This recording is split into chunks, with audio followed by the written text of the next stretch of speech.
Jeslen, how are you? Hi, I'm excellent. Awesome. So it's been a couple days since your fight. How are you feeling?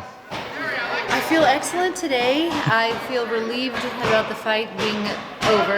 I'm happy how it turned out. It turned out exactly how I envisioned it. Really? Yes. That's awesome. Yeah, I mean, what was the game plan going into that fight? Well, we knew this judo girl probably wanted to be on the ground. I love grappling, that's my strength. I feel really comfortable on the ground, but I've been wanting to grow, and especially grow in my stand-up. So I kind of started focusing a lot more on that just this fight camp, really, because I had surgery, and so I was out for several months. And I just visualized myself, because I have like long, strong legs, and I want to kick, like I really want to. So the game plan after watching her was maybe try some strikes and not go to the ground. It worked. Yeah. It worked. After your win, you were talking inside the cage, and you said that you had a kind of a gnarly training camp. What I guess kind of talk about your training camp and like what went wrong and everything that went into it.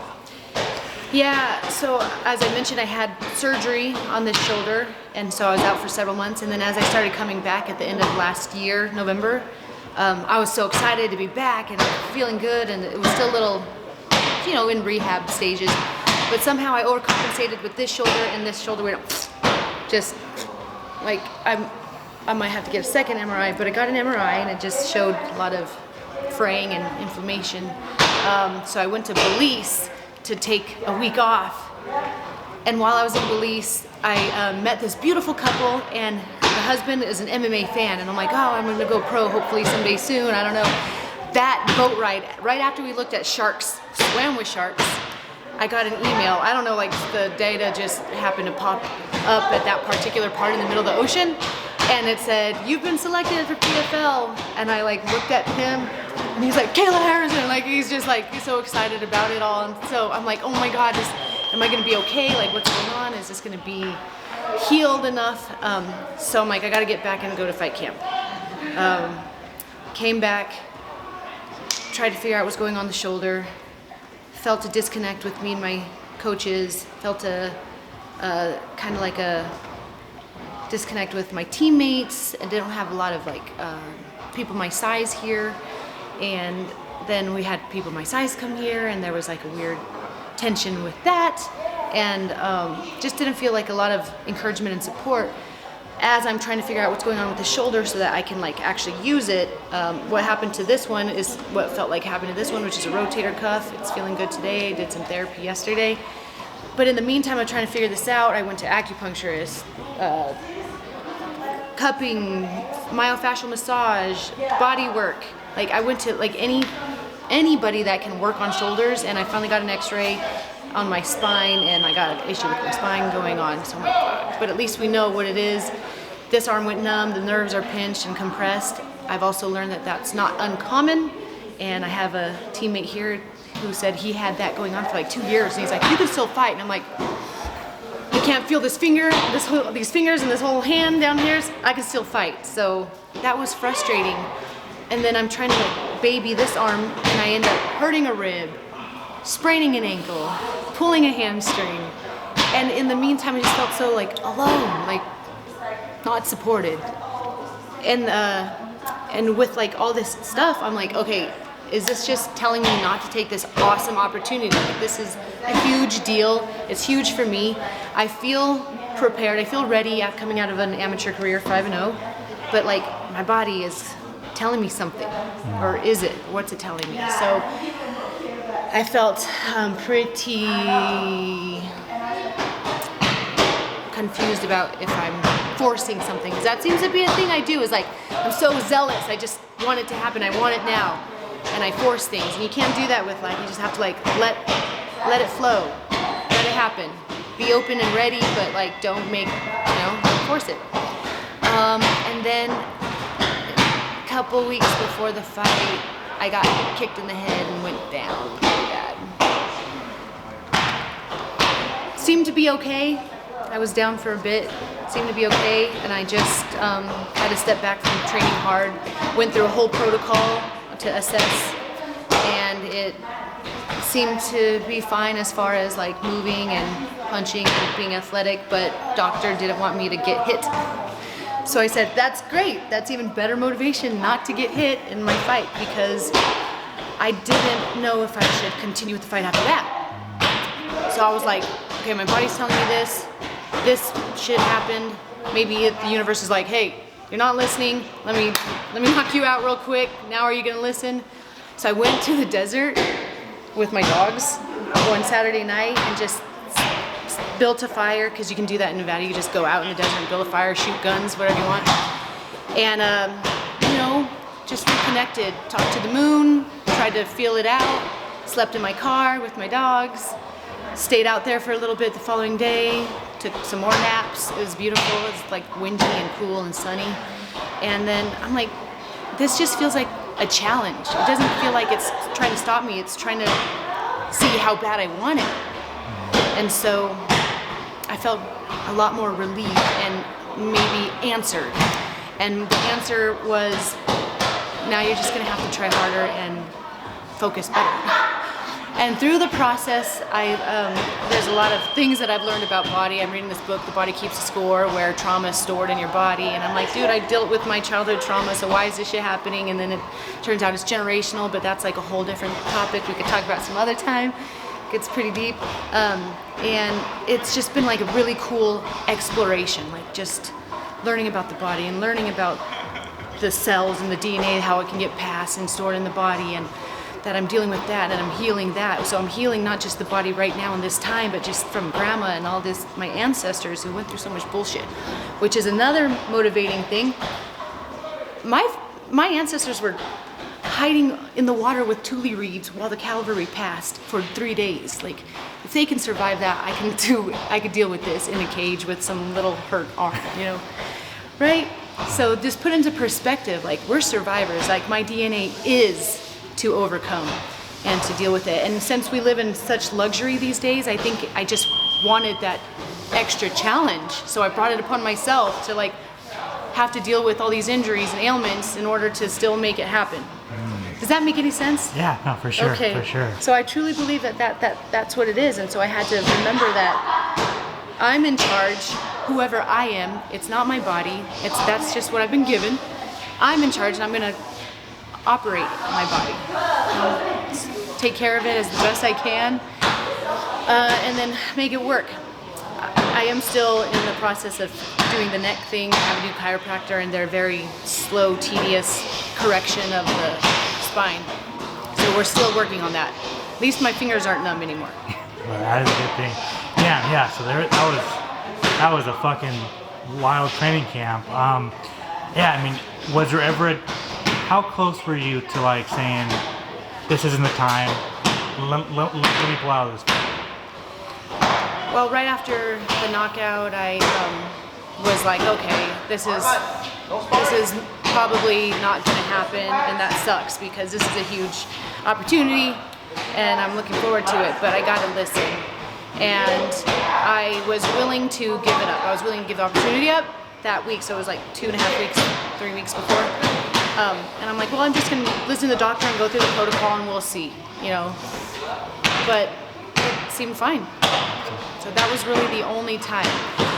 I do believe if it was a heavy striker that I had as an opponent, maybe we would reconsider and have a different opinion about if I should do it or not. Gotcha. So you went 5-0 as an amateur. You made your pro debut. What went into the decision to go pro? 5-0 as an amateur. I would still be fighting amateur. That's fine. I would just give me some fights. That's what I want. But I had 3 people tell me about the PFL opportunity, and they said, just submit. Here's the paperwork. I'll send you the link. And there were 3 different managers, and they weren't even managing me at the time. I thought that was really cool because that meant they believed that I had something worthy. And so I just did the paperwork. They asked me to send a 30-second video of why it should be me. And I liked it. I liked my video, little promo. And then a month later, that's when I was in Belize, and I got that great news. It was like really heavenly too. It was like I cried. Like I was on the boat, the wind's blowing, and I'm like, this is so awesome. Oh my God, am I ready? Oh my God. Like I just had such mixed emotions initially. So it was decided for me. It was time. Gotcha. Yeah, that's awesome. Did the PFL talk to you after your fight about possibly bringing you in or giving you another fight? The PFL did say they want me back. Awesome. That's awesome. Well, now that we got PFL, for anybody that doesn't know your story, how did you get into mixed martial arts? Yeah, I never in my life would have thought I'd be here fighting. Like, I was a stripper for a long time. And I'm thankful for that experience, and I've met some wonderful women in that field. So it's just, but before that I was always an athlete. I was a child athlete. We grew up in this beautiful, beautiful mountain town in California of 300 people, and we just climbed trees, went hiking, swam in the streams, and did sports. It's like all there was to do. So I was just always athletic and always naturally good. So I feel like I was forced to do sports. So parents, don't force your children to do sports, because then they don't have that natural love for it. Encourage them, but if they don't feel like doing it, don't force it.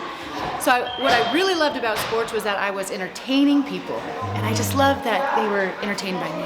That was really what I loved about it. And in the meantime, I loved doing theater and talent shows and dancing and stuff. So I went into performance art. I did like aerial, I did interpretive dance, I did theater, done local television commercials and low budget films.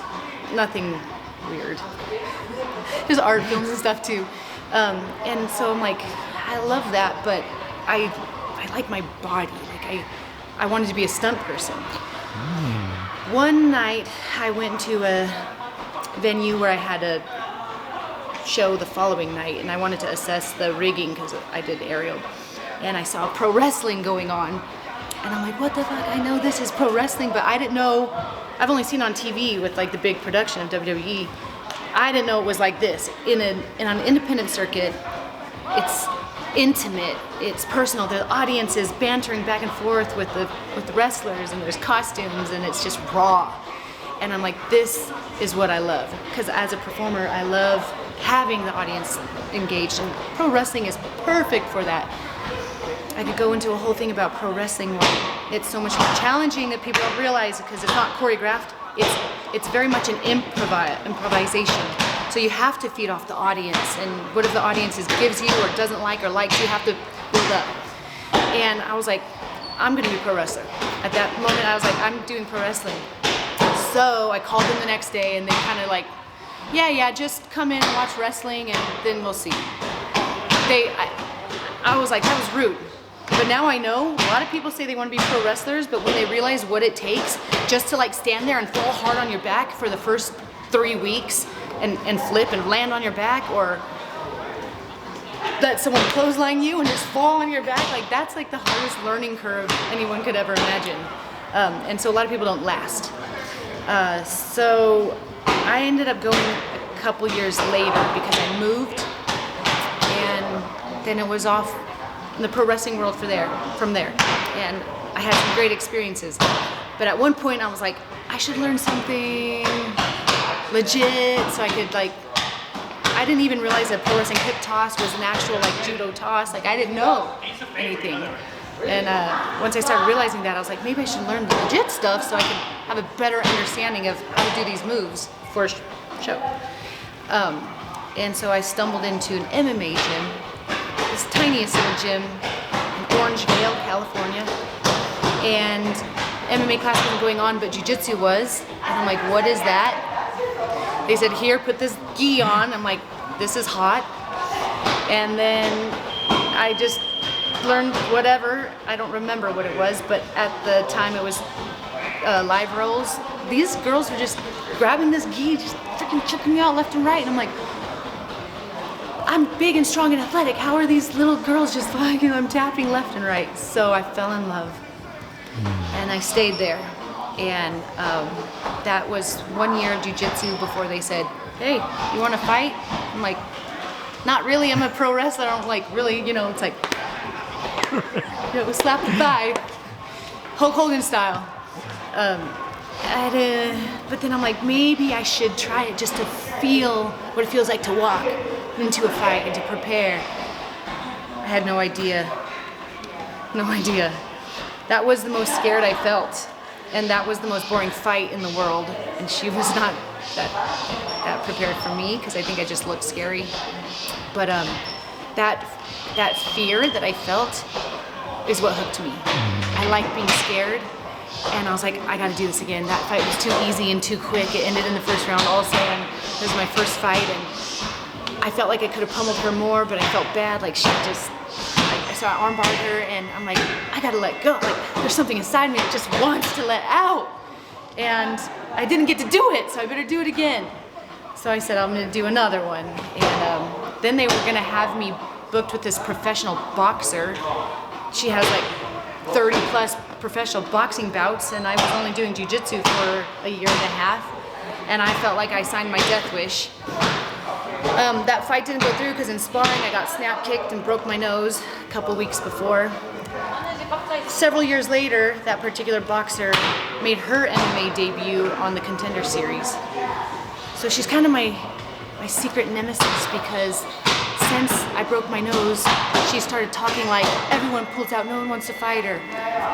Well, I was ready, but I couldn't. But then now she gets a Contender's opportunity, and I could totally take her, especially now. But you can ask me the name later.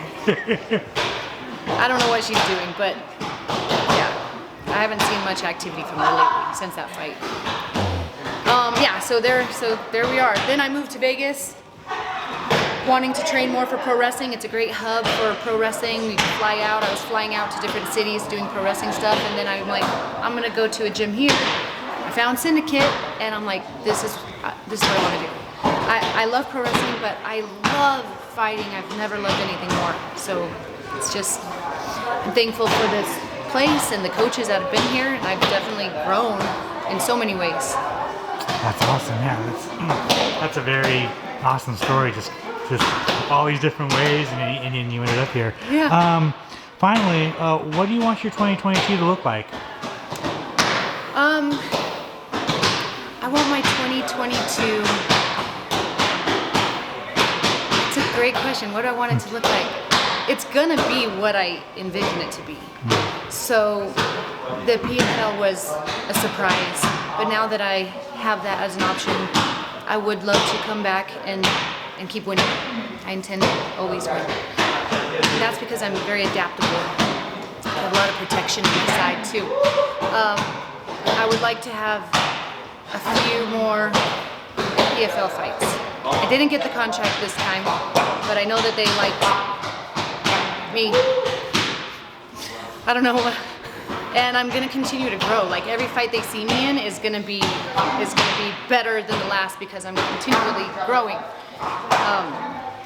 And I would basically just want to build a nice foundation, a nice reputation of my fighting through PFL for this year. And I'd like to travel out of the country once. That's my goal. I try to go to a new country once every year. And so as long as I can do those things, I'm happy. Awesome. Well, that sounds like a pretty good 2022 to me. Yeah.